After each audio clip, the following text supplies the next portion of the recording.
नमस्कार जय जगन्नाथ मो मानिनी आपण मानक पे आसे आमर आज रायगड़ा लोकेशन रे सिक्यूरीटी गार्ड पोस्ट रोचे झील पु उभयंकर पोस्ट रोचे रायगड़ा विशेषकर लोकालेट पिला भी जॉइनिंग रोचंती लोकालेट लाइन में आपन काम मिल जो को लोकेशन पोस्टिंग रहइबो केमती कोन सैलरी रहइबो ड्यूटी आवर केते कोन रहउची खाइबा रहइबा सुविधा अछि कि ना ए विषय सब डिटेल्स क्लियर करिया ता पूर्व मु आपन कहि रखुची वीडियोटा फास्ट टू लास्ट पर्यंत देखंतु कहिना जहाँ भी आमे आपन को जणाया पे चाहूछु वीडियो माध्यम रे वीडियोटा देखिला परे ही आपन क्लियर हे परिबे तथापि जदी भी किछि आपन डाउट रही पारिबो रहउची तो आपन को जो नंबर आ मेंशन करछु से नंबर आपन कॉल कर टोटल क्लियर हे जिवे। तो आज टॉपिक रहउची रायगड़ा लोकेशन ऊपर रायगड़ा रे बहुत प्रकार हमर प्लांट रहउची medical apartment shopping mall posting रहउची तो सेठी आपन जियो पो उभय लोकालेट पिला भी जॉइनिंग रहउची किंतु प्राय तो 20 टू 25 भीतर घर तो निहाती डिस्टेंस हेतरा दरकार ताले आपन जॉब टी करि परिबे। तो गोटे पिलार कौन योग्यता थी दरकार विशेषकर पुओ कथा कहूँ कौन योग्यता थी दरकार से लाइन में जॉब टी कर विशेषकर रायगड़ा लोकेशन पिला तो योग्यता कथा कहले गोटे poor minimum height 5 foot plus होता दरकार ता सहित 10th पास होता दरकार जदि भी आप 10th फेल अच्छा लेखापढ़ा जानी दरकार ताहले आप जॉब टी करेंगे ता सहित घर ठू मिनिमम आपणकर जमती आम प्लांट लाइन हो कि मेडिकल हो कि अपार्टमेंट शॉपिंग मॉल जहाँ भी हो घर ठू मिनिमम आपन को 15 ରୁ 25 किलोमीटर होता दरकार ताहले आप जॉब टी करेंगे। तो सैलरी आपको से रही जाऊँगी 8 घंटा को आपंकर 18,000 रही जाऊँगी 12 घंटा को आपंकर 24,000 रही जाऊँगी 8 घंटार ओटी अच्छी ओटी ओभरड्यू जब आप कंपलसरी कर मिनिमम आपंकर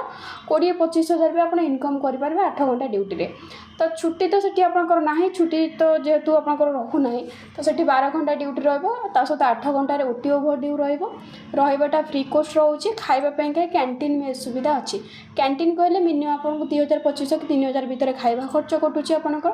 कैंटीन भीतर आपन खाइबार रोचे तो जोटा आपन सैलरी रु कटुची। तो यहाँ गला आम पुओ मान विषय कथा एवं कह झील मान कथा झील जदि गोटे सिक्यूरीटी गार्ड चाहूँगी विशेषकर रायगड़ा डिस्ट्रिक्ट रायगड़ा पिला कथा कहूँ तो आप पढ़ुन जदि 10th पास होती आराम से सिक्यूरीटी लाइन रे कंपनी लाइन रे ऑफिसर लाइन आप कम करेंगे। तो सैलरी आपको 8 घंटा को 18,000 26टा ड्यूटी 4टा छुट्टी रोचे रहीबाटा माने रहीबा खाइबा संपूर्ण भाव में आपणकर रहिबो जेहेतु लेडीज पिला आम आपको रहीबा खाइबा दौना तो आप जो लोकेशन भी काम करेंगे सैलरी आपंकर 18,000 रहिबो। तो ओटी बॉडी रोचे 12 घंटा ड्यूटी आपंकर नाही तो तांकर योग्यता कह गले मिनिमम आप 10th पास होता दरकार बयस कहले मिनिमम आपंकर 20 ରୁ 35 भीतर होता दरकार ता सहित लेखापढ़ा जानी दरकार ताहले आप जॉब टी करेंगे। तो ये गला आमर लेडीज गार्ड विषय कथा है। तो ये सुपरवाइजर कथा कहवा जदि रायगड़ा लोकेशन रे आपन सुपरवाइजर जॉइनिंग करने चाहते कि अदर जो लोकेशन झारसुगुड़ा संबलपुर राउरकेला कि केन्दुझर जो लोकेशन चाहते आपंकर प्रथम कथा है एक्सपीरियंस आपन जदि अलग सेक्टर जमी आम सिक्यूरीटी लाइन हो सिक्यूरीटी सुपरवाइजर लाइन हो कि फील्ड ऑफिसर लाइन हो कि आप आर्मी रिटायर्ड पर्सन अच्छा सुपरवाइजर करने चाहते आराम से आप जॉब टी करेंगे। तो आप height minimum 5 foot 6 inch plus होता दरकार 10th पास ना +2 पास होता दरकार आपको जो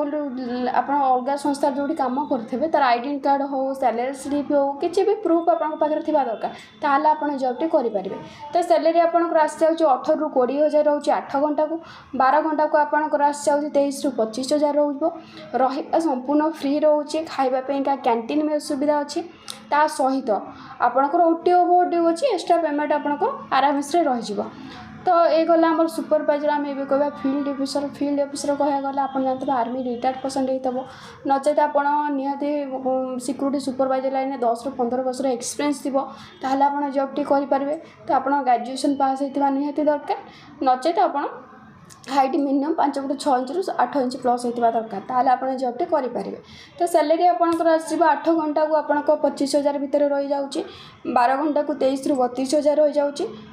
रहा संपूर्ण फ्री खावाई कैंटीन में सुविधा रहा सहित गाड़ी थी आपंकर निहाती दरकार कहीं जेहेतु कंपनी आपको तेल हो पैसा किसी भी आपको दौचे गाड़ी लाइन रे तो से अनुसार रोचे। तो ये जो आम गार्ड रहा लेडीज गार्ड रहा सुपरवाइजर रहा कि आम फील्ड ऑफिसर रहा एम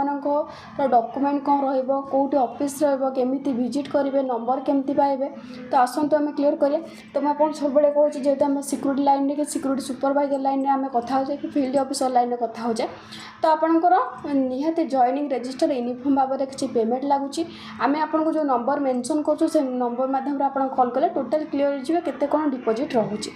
तो डॉक्यूमेंट कहीदे आमर गार्ड मानकर आधार बैंक पासबुक फोटो लगुच जहाँ भी पढ़ी सर्टिफिकेट जेरक्स कॉपी रेडीज मानकर भी सेमती आधार बैंक पासबुक फोटो रहा भी पढ़ी सर्टिफिकेट जेरक्स कॉपी ता सहित सुपरवाइजर मानकर आधार बैंक पासबुक फोटो आप आगुरी जो संस्थार काम कर तार आइडेंट कार्ड हो सैलरी स्लिप हो किसी प्रूफ रोचे। सेकेंड आपणकर बैंक पासबुक फोटो जहाँ भी रिज्यूम बायोडाटा कि सर्टिफिकेट जेरक्स कॉपी निहाती लगुच। तो फील्ड अफिसर सेमती आप आगुरी जो संस्था काम कर तार आइडेंट कार्ड हो सैलरी स्लिप हो किसी प्रूफ आधार बैंक पासबुक फोटो जहाँ पढ़ी सर्टिफिकेट रिज्यूम बायोडाटा ये सब लगुच। तो ऑफिस कौटी केमी विजिट कर आपण मैंने जो भी काम करूँ जेहेतु ऑफिसटा मोर भुवनेश्वर रोचे जॉइनिंग आप भुवनेश्वर आसा पड़ो। भुवनेश्वर रसुलगढ़ ऑफिस रोचे near hotel Urmi plot number 222 ता सहित भी मुझे मो नंबर मेंशन कर दूसरी 9078024736 ए नंबर आप कांटेक्ट करेंगे। जदि अलग को लोकेशन पिला माने देखुंत तो निज निज डिस्ट्रिक्ट काम करने चाहते आम यूट्यूब चैनल माध्यम भी कमेंट करेंगे। रोचे जय जगन्नाथ।